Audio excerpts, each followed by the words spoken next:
Hello student, कैसे हो? आशा करता हूँ ठीक होंगे। तो आज हम एनसीईआरटी मैथमेटिक्स क्लास 10th का चैप्टर 4 का इंट्रोडक्शन पार्ट देखेंगे। देखिएगा चैप्टर 4 जिसका नाम है द्विघात समीकरण।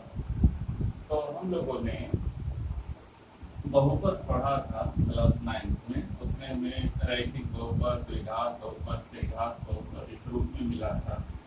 तो जो हमारा व्यापक द्विघात बहुपद था उसको हमने पढ़ा था ax square plus bx plus c। ये व्यापक द्विघात बहुपद था। तो बहुपद और समीकरण में इतना अंतर है कि बहुपद में सिर्फ एक ही पक्ष होता है और समीकरण में बराबर का चिन्ह भी लगा हुआ मिलता है। दो पक्ष होते हैं तो इसको हम समीकरण कहते हैं। ये हमारा व्यापक द्विघात समीकरण, इसको कहते हैं व्यापक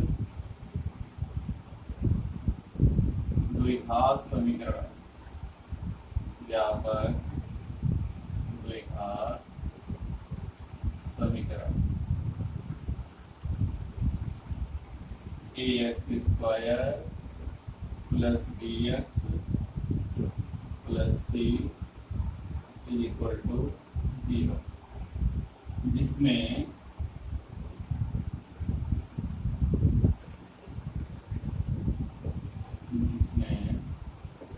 a b c वास्तविक संख्याएं हैं। वास्तविक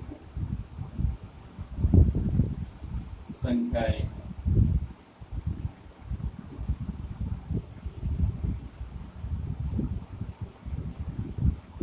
तथा a is not equal to 0। तो अगर a इज इक्वल टू 0 हो जाए तो 0 इंटू एक्स स्क्वायर यानी स्क्वायर वाला टर्म भी 0 हो जाएगा। तो ये एक घात समीकरण होगा, इसीलिए लिखा है a is not equal to 0। तो द्विघात समीकरण क्या है? ऐसा समीकरण जिसमें चर की अधिकतम घात 2 होती है उसको द्विघात समीकरण के नाम से जाना जाता है। और हमारा जो व्यापक द्विघात समीकरण है वो ax square plus bx plus c equal to 0। तो हमने पहले चैप्टर में पढ़ा था कि अगर किसी बहुपद की घात 1 है तो उसका 1 शून्य होता है, किसी बहुपद की घात 2 है तो उसका 2 शून्य होता है, घात 3 है तो अधिकतम 3 शून्य होता है। ऐसे ही समीकरण में भी है, अगर किसी समीकरण की मैक्सिमम पावर 1 है तो उसका सिर्फ एक मूल होता है।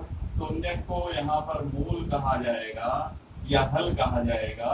तो अगर द्विघात समीकरण है तो इसके अधिकतम 2 मूल हो सकते हैं। द्विघात समीकरण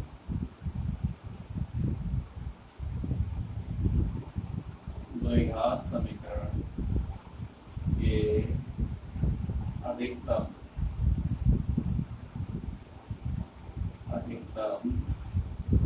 2 मूल होते हैं। 2 मूल को हल भी कहा जाता है। 2 मूल या हल होते हैं।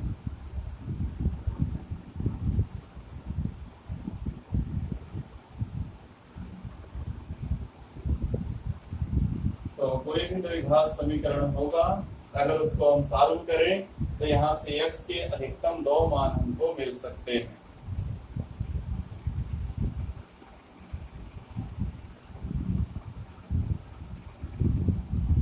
फिर जिस तरीके से हम बहुपद के गुणनखंड करते थे वैसे ही द्विघात समीकरण के गुणनखंड कर सकते हैं।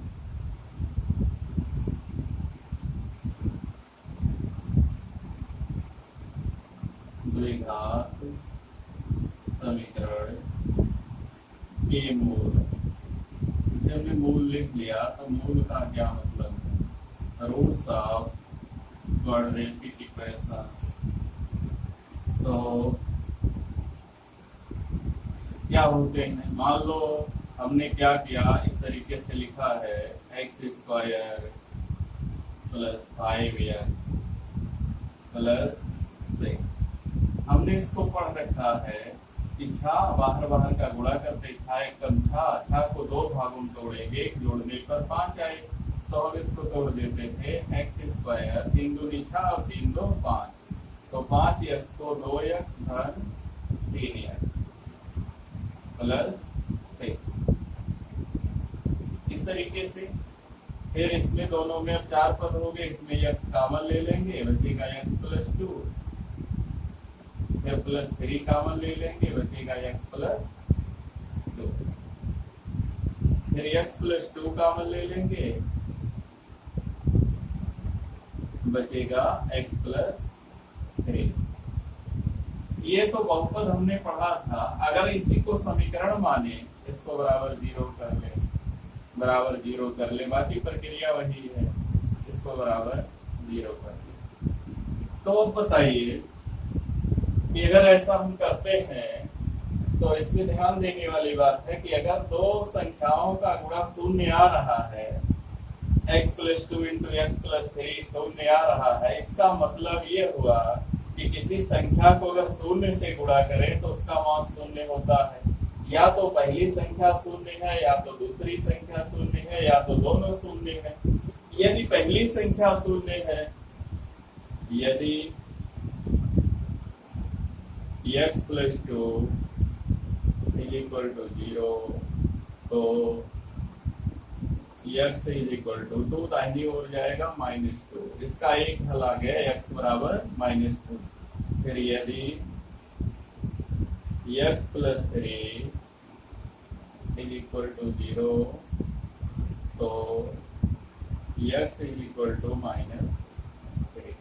तो इस तरीके से x के दो मान मिले, एक -2 दूसरा -3, और ये दोनों जो है इस द्विघात समीकरण के मूल कहलाएंगे। इस तरीके से हम इसको हल कर सकते हैं गुणनखंड विधि के द्वारा। कभी कभी क्या होता है, हम बीच की संख्या को तोड़ नहीं पाते हैं दो भागों में। ऐसी कंडीशन में हमें एक नियम लगाना पड़ता है, जिसको हम श्रीधराचार्य का नियम कहते हैं। और उस नियम को देखिएगा,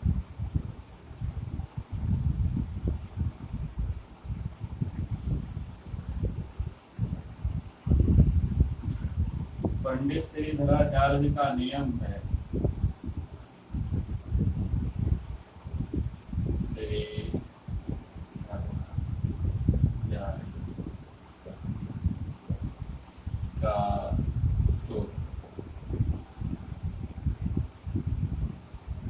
कैसे भी मान लो ax square plus bx plus c is equal to 0। यहाँ से हमें x का मान निकालना है किसी भी तरीके से।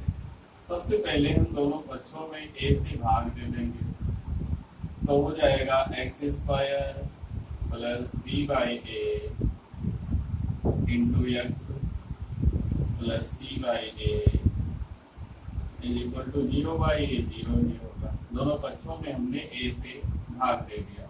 अब c बाई ए को पक्षांतर कर लें, x square plus b by a into x minus c by. हम जानते हैं कि अगर इस तरीके की कोई संख्या है तो हम इसको पूर्ण वर्ग बना सकते हैं। और पूर्ण वर्ग बनाने का 9 में 2 नियम बताया था। अगर दोनों संख्याएं पूर्ण वर्ग हैं, a square plus b square, तो इसको पूर्ण वर्ग बनाने के लिए इसमें प्लस माइनस 2ab, चाहे 2ab जोड़ देते हैं चाहे 2ab घटा देते हैं। अगर मान लो पूर्ण वर्ग नहीं, एक संख्या पूर्ण वर्ग है, दूसरी संख्या ऐसे ax है, यानी एक संख्या x का पूर्ण वर्ग है और दूसरी संख्या उसी x का गुणांक वाला है, तो इसको पूर्ण वर्ग बनाने के लिए, इसको पूर्ण वर्ग बनाने के लिए क्या करेंगे, इसको करेंगे अंडर रूट दूसरी संख्या बटा दूसरी संख्या बटा 2 अंडर रूट पहली संख्या, और इस पूरे का होल स्क्वायर। ये सूत्र है। दूसरा पद बटा 2 अंडर रूट पहला पद, दूसरा पद ax है, अगर प्लस रहेगा तो प्लस, माइनस रहेगा तो यहाँ माइनस, और फिर 2 अंडर रूट पहली संख्या एक्स स्क्वायर है तो एक्स स्क्वायर हो जाएगा, यह हो गया ax और यहाँ हो गया 2x और इसका होल स्क्वायर, तो x से x कट गया, हो गया a स्क्वायर बाई 2 का वर्ग हो जाएगा 4, a स्क्वायर बाई 4 यहाँ पर हमको जोड़ना चाहिए इसको पूर्ण वर्ग बनाने के लिए। तो वैसे ही यहाँ पर है, यह एक संख्या पूर्ण वर्ग है और यहाँ फिर उसी x का गुणांक वाली संख्या है, इस नियम का प्रयोग कीजिए, इस दूसरे नियम का प्रयोग कीजिए, दूसरी संख्या बटा 2 अंडर रूट पहली संख्या और पूरे का होल स्क्वायर। देखते हैं दूसरी संख्या b by a into x 2 under root x square और पूरे का होल स्क्वायर। तो देखते हैं b by a into x बटा 2x पूरे का होल स्क्वायर, ये कट जाएगा, तो यहाँ हो जाएगा b स्क्वायर बाई ये 2 का वर्ग 4 और a स्क्वायर दोनों एक साथ हो जाएगा 4a स्क्वायर, तो b square by 4a square, इसको पूर्ण वर्ग बनाने के लिए इसमें जोड़ना पड़ेगा। तो दो पक्ष है, अगर एक तरफ जोड़ेंगे तो इधर भी जोड़ना पड़ेगा, तो दोनों तरफ हम b square by 4a square जोड़ लेते हैं, b square by 4a square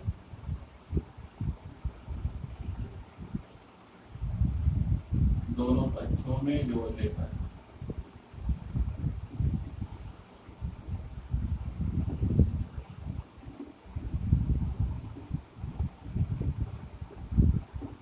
चलो जोड़ देते हैं, तो हो जाएगा x square plus b by a into x plus b square by 4a square बराबर minus c by a plus b square 4a square. देखते हैं, थोड़ा सरल करते हैं, ये हो गया x square plus b by a into x plus यहाँ b by 2a whole square, ऐसा बना लेते हैं। और इधर यहाँ 4a स्क्वायर है, यहाँ a है, तो 4a से इसके आंसर में गुणा कर दें, यहाँ कुछ होगा नहीं तो यहाँ b स्क्वायर हो जाएगा माइनस 4ac और बाई 4a स्क्वायर, दाहिनी तरफ ऐसे बन जाएगा। और अब इधर देखते हैं, ये बन जाएगा a square plus b square plus 2ab हो जाएगा x plus b by 2a बराबर b square minus 4ac by 4a square. आप क्या करेंगे, इधर वर्ग हटाएंगे तो इधर वर्ग मूल बनेगा, x plus b by 2a is equal to under root b square minus 4ac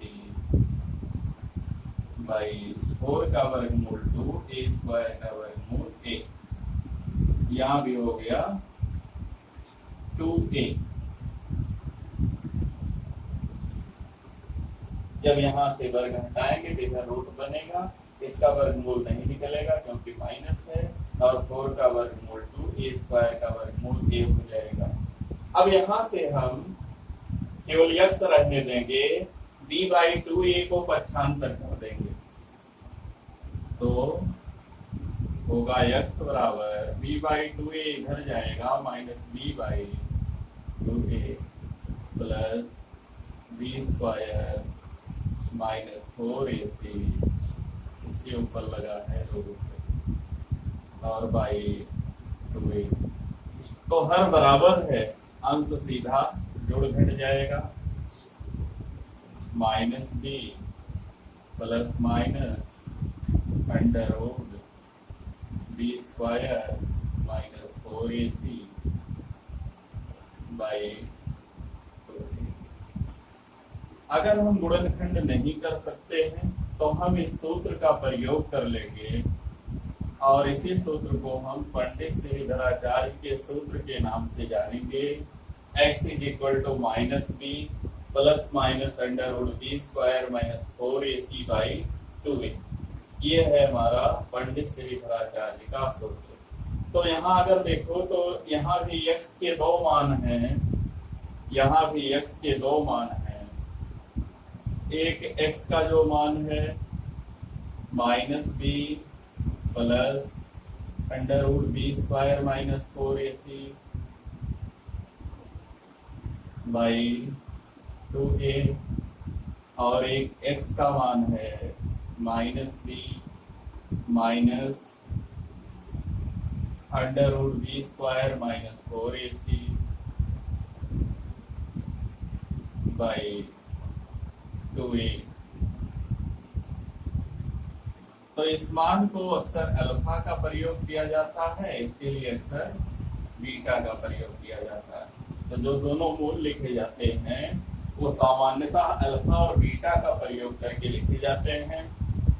तो इस तरीके से हम पंडित श्रीधराचार्य के सूत्र का प्रयोग कर सकते हैं। इसके बाद आगे है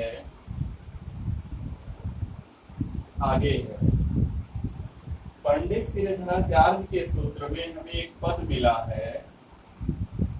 पंडित श्रीधराचार्य के सूत्र में हमें एक पद मिला है under root b square minus 4ac। और हमने पढ़ा है कि हम उसी संख्या का वर्गमूल निकाल सकते हैं जिसका मान धनात्मक हो या शून्य हो। तो यहाँ से ये जो बी स्क्वायर माइनस 4ac है, इसी के द्वारा हमें पता चलता है कि हम इसको हल कर पाएंगे या नहीं हल कर पाएंगे। तो इसी बी स्क्वायर माइनस 4ac को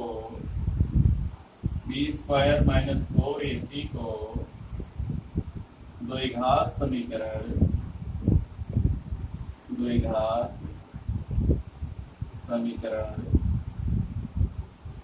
ax square plus bx plus c बराबर 0 का विविक्त कर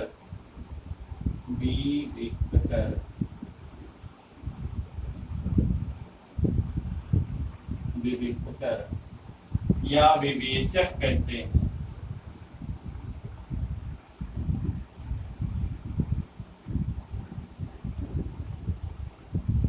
तो बी स्क्वायर माइनस 4ac जो है उसको द्विघात समीकरण ax square plus bx plus c बराबर 0 का विविक्तर कहा जाता है।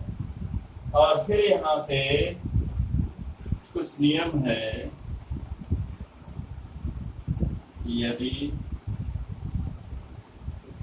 B square minus 4ac is greater than 0, कहने का मतलब शून्य से बड़ा अर्थात धनात्मक है, तो समीकरण के मूल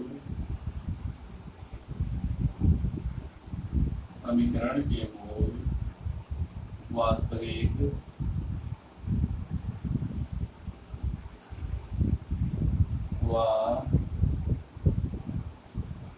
तो समीकरण के मूल वास्तविक व असमान होते हैं।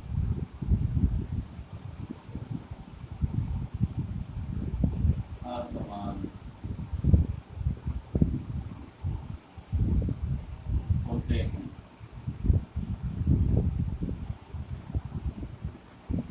दूसरी शर्त है यदि b square minus 4ac is equal to 0, अगर शून्य आ जाए, बी स्क्वायर माइनस 4ac का मान शून्य आ जाए तो मूल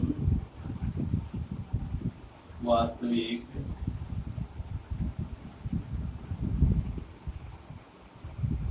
व समान, वास्तविक व समान होते हैं।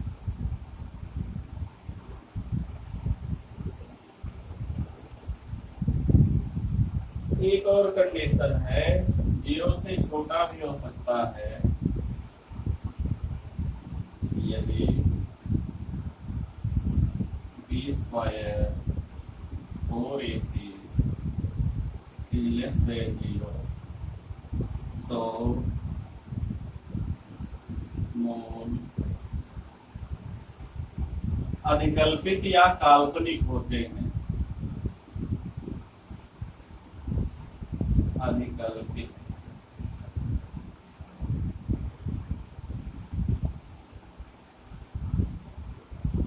होते हैं। ये 3 नियम हमको याद रखना है। मूल असमान कब होंगे, मूल समान कब होंगे और मूल अधिकल्पित कब होंगे, इस बात का ध्यान देना।